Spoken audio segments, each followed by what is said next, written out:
All right, welcome to today's lesson on river floats.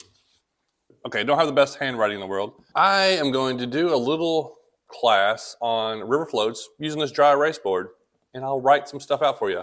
A lot of y'all probably already know this. It's very basic, but I get a lot of questions about this, and maybe I'll say some things that'll be helpful.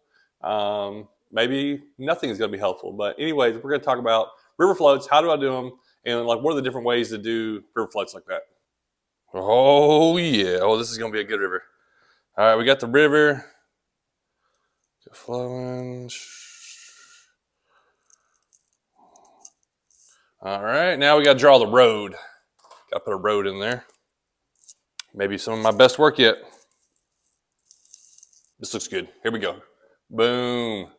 Beautiful. Hopefully you can see it and hear me. So we have our river. And I got arrows to where the water is flowing, and we have roads. So the roads. So we got a bridge right here. Water is flowing that way. And we have a bridge down here. Now, you find the river. You got a river, and it's something you want to fish. You've done a little bit of research. You kind of at least know what size it is. You know a little bit about it. You're like, I want to fish it. Or you know nothing about it. And you're like, well, I still want to go explore it. First, you have to find access points. Most of the time, they're going to be bridges that cross the river. And sometimes it's maybe a road that runs along the side, but most of the time it's a bridge. So you can see here's the river running through, and here's a road. And then you got a road over here that crosses and then crosses. So the current is flowing this way.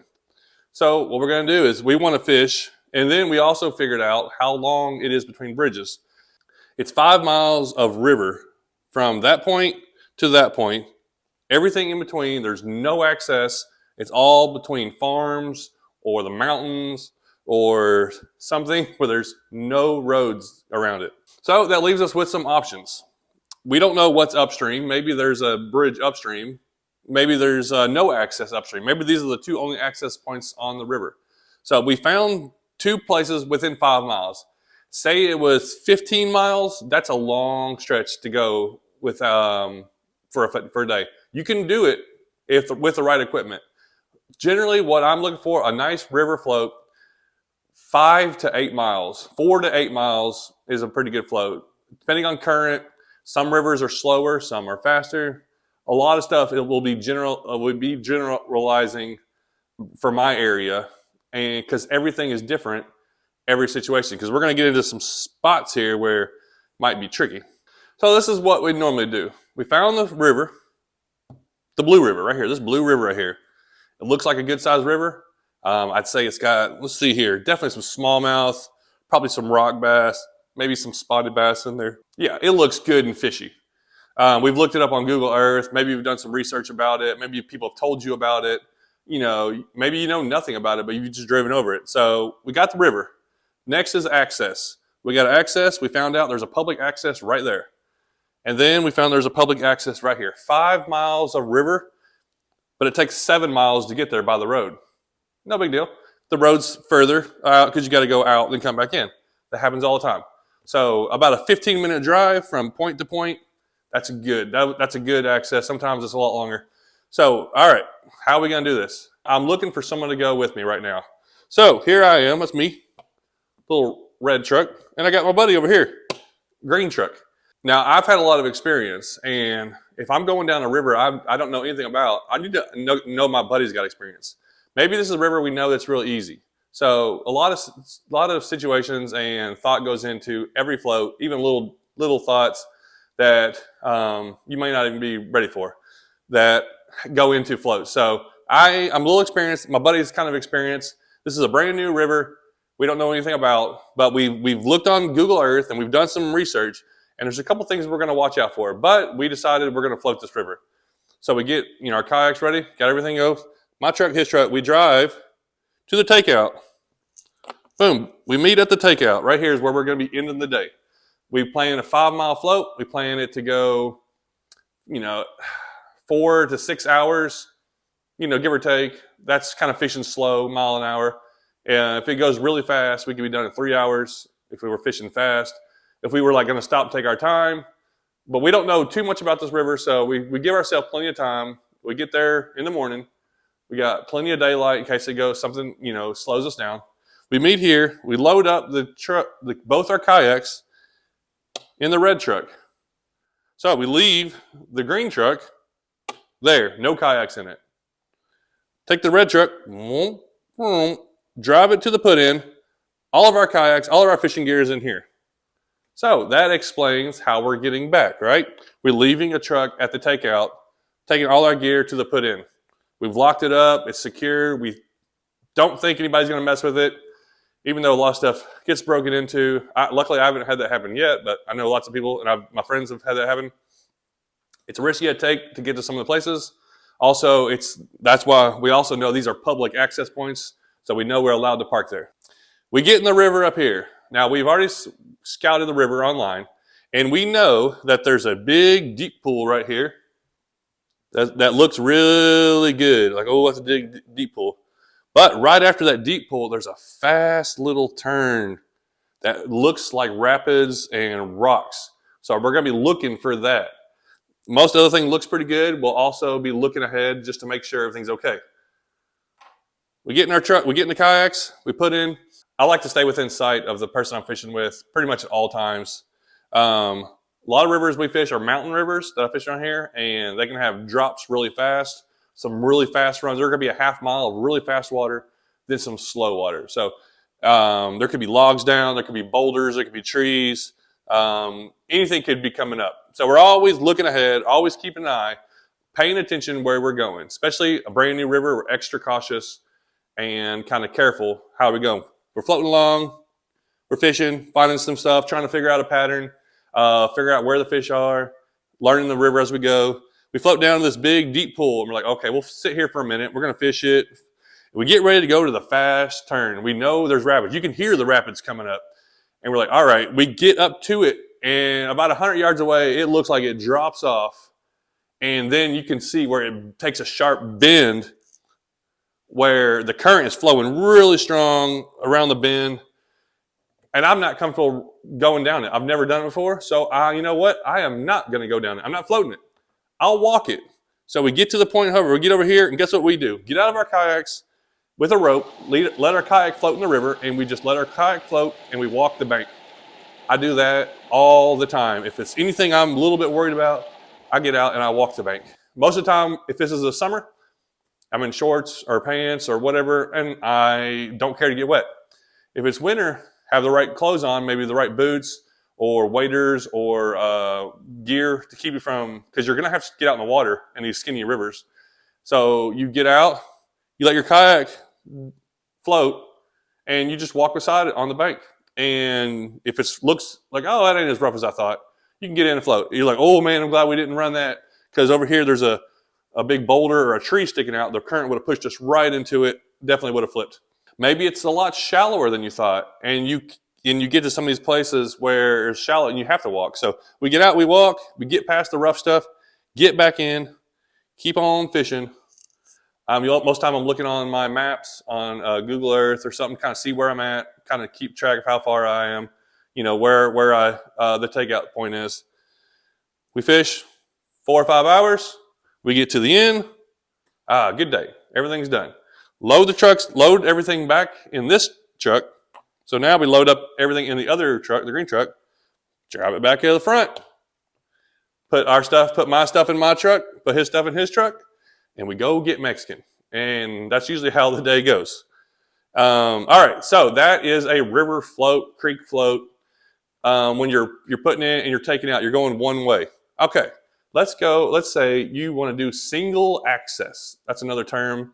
Single access means you only have one truck and you don't have another truck. Maybe you're with a person, maybe you're by yourself. And you're like, all right, I can only single access this. So if I know anything about this river and I know that there's some really fast, hard water, that if I float down, I got to drag my kayak all the way back up. I'm not paddling through this rough current. There's no way I'm paddling through there. Now, if I have a motor, maybe you can get through there. But maybe you know about it. You don't know anything down. You don't know anything up. This is what I usually do. I go to the takeout, and I'll go up river and then float back down. Or you want to, you're like, you know what? I want to explore something new. Let's go to where I haven't been, and I'm going to go up river. That way, whatever I come across, I know I can float right back down it. Now that's single access. Two access is, you're floating through. But a float is where you float through and then you take out whatever, or you can do it on a lake. Maybe you park on one side of the lake and park on the other side of the lake. You got two trucks, single access. I'm taking one vehicle, I'm going in one place, and I'm taking back out of that one place. All right, now, what if you're single accessing, but you got a bicycle? You know what? I'm going to leave a bicycle down here, park my truck up here. When I get down here, I got a bicycle. So I can't take my kayak on the bike, so I'm going to either hide it in the trees or lock it up, ride my bike 7 miles or whatever I said, back to there. That's not a big deal. Or maybe you hitchhike. I've also called Ubers to take me back if it's in town. Maybe all this is town. This is the middle of town. And all this is like, there's businesses all around. And you're like, you know what? When I get down here, I'm going to chain up my kayak. I'm going to call Uber or something. He's going to drive me back to my truck. That way I drive my truck back and load up my stuff. So that's my explanation of river floats. Hopefully it helped you out, or maybe you gave you some ideas of how to do things. Now, how else can I find ways to access water? Say I found those access points by somebody telling me where they were. Well, there's a lot of different apps, and I'm recording with my phone, but there's a new one called Georgia Rivers. You can look it up, and it's got, of course, just Georgia stuff, but it's got a lot of access points. I'll put the other ones, they're on my phone. I'll put the links to stuff. There's several other apps that have access. Farwide is one. Maybe you Google Earth. Like I've found so much stuff by just following rivers. I do this all the time, so it takes a lot of time, but especially if you're fishing in kayak tournaments or you're driving somewhere new to explore, you're tracing a river. Maybe it's a river in your backyard that you've never fished, and you're like, I don't know. You're tracing the river. You're talking about it. Is there whitewater sections of it? Is there a class 1? Is usually okay. I mean, most stuff class 1 you can run through. Anything other than that, I get a little nervous because how long is the section that it runs? Is it one big drop? Is it a bunch of drops? Is the water up? Is it muddy? Is the water low? There's a lot of questions that go into scouting rivers and choosing to float a river, because first thing is you want to be safe. You're out here, a lot of these streams, they go through a bunch of stuff, and you'll be miles from houses, or that's the only road access. Say you flip your kayak and break an arm. Maybe you break your paddle, you don't have a paddle. What are you going to do? You can't run rapids without a paddle. You will just turn sideways and flip over. All right, well, I'm going to have to get a stick to guide myself, or I'm going to have to get out and walk a lot, or I'm going to lay down on my kayak and I'm going to paddle. There's a lot of things. So a lot of floats, I bring an extra paddle, maybe some extra clothes. Is it cold in the wintertime? Bring a dry bag with a change of clothes. If I get wet and it's 45 degrees and the water's say 45 or 50 degrees, that's pretty cold. Like, it might be colder than that, but that's still pretty cold. Say you got 4 or 5 more miles to float, you're gonna be pretty miserable and pretty cold. So some change of clothes. Also, if it's so cold that it's dangerous, if the water is 35 degrees and it's below freezing outside, then that's dangerously cold. What else can you do? There's a lot of things to think about. How many fishing rods am I taking with me? Am I going on a stream that's got a lot more rapids than I'm used to? I might take a lot less gear. Are you strapping everything down? There's so many people, I've done it, have flipped over and all their gear, nothing strapped down. Things just go everywhere. What do they call that? A yard sale when that happens? Things just go everywhere. That's why if you're floating with somebody, a lot of times you can grab that. I floated by myself and flipped. Scariest time I've been on the water. I flipped in strong current, big waves, and funneled down a mountain stream. That current grabbed me and sucked me into the middle. There was no getting out of it. Like, if I'd have known, I would have got way earlier and walked the bank. By the time I'm in that water, that current will take you. So what's the best thing to do? You better ride it. You got to go for it. Just keep going and keep your kayak moving. And what happened was my kayak got filled up with water where the waves were coming over the whole kayak, and it made it where I had no balance because it wasn't floating anymore.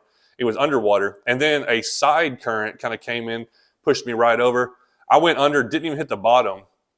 I had fishing poles in my hand, had a paddle, and I got up and I knew to grab my kayak when I popped back up. I went underwater, I popped back up, I grabbed the handle of my kayak on the side, and I started kicking my legs and trying to push myself sideways because I was looking down, and if I'd have kept going, I was going to float for a while, and I knew I was losing everything. So when I flipped my kayak, I kept my kayak turned over. I knew that everything would stay under there because I've seen it happen before. I knew everything would stay under my kayak until I flipped it back over, or pretty much everything. So I just paddled my legs. Don't want to stick your feet forward into current. If you're floating downstream, you don't want to stick your feet forward because if you get caught in a log or a rock, and you'll drown. So you kind of keep your either behind you, or I was just paddling. I was pushing to the side, kicking my feet and trying to hold on to everything just to get over to just a little calm area where I could. And then it was luckily it was like 4 foot deep, and I could stand up. Nobody with me, by myself. Luckily, I was really close to the place where I put in. So that was on the Nolechoga River. I've been with other guys that flipped. I've watched them flip, and you're like, first off, are they okay? And then as long as they bounce back up, fine. Then start grabbing things that come off. And a lot of times are you going down new stuff that you've never done? You go down old rivers, they change. The rivers, they get washed out. The current changes, the gravel bottom changes, new trees fall in.